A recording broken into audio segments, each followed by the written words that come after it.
Hey, everybody. I wanted to start off the day asking ourselves a difficult question.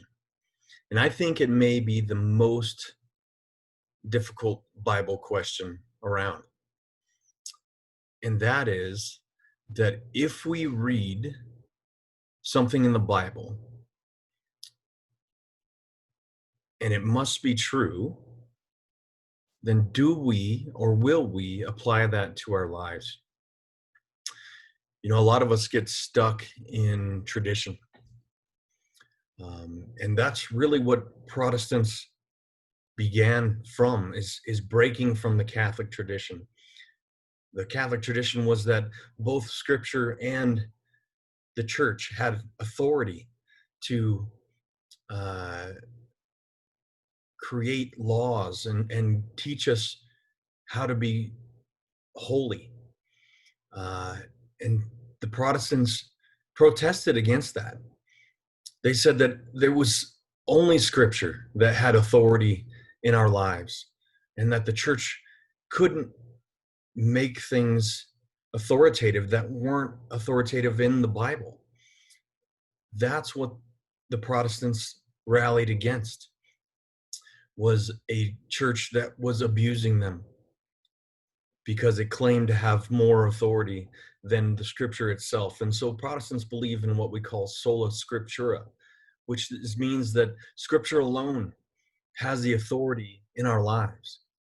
And while we subject ourselves to the authority of our leaders in church, uh, our leaders should not be abusing that.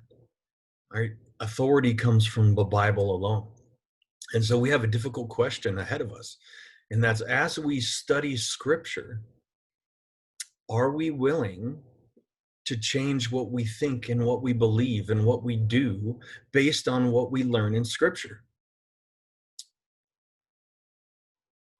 Some of us have things that we've believed our entire lives because we've been taught that, or because we misread scripture.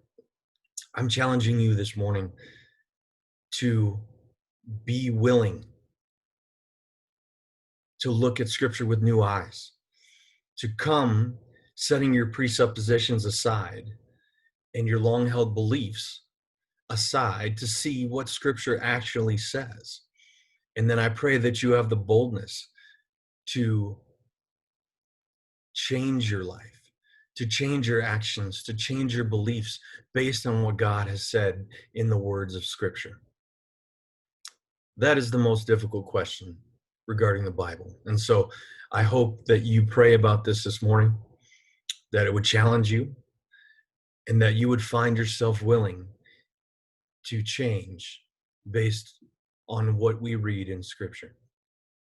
So again, join us on this quest as we begin studying the Bible. And I just ask that you would come prepared and humble, ready to see what God has for you. Thank you. Have a great day.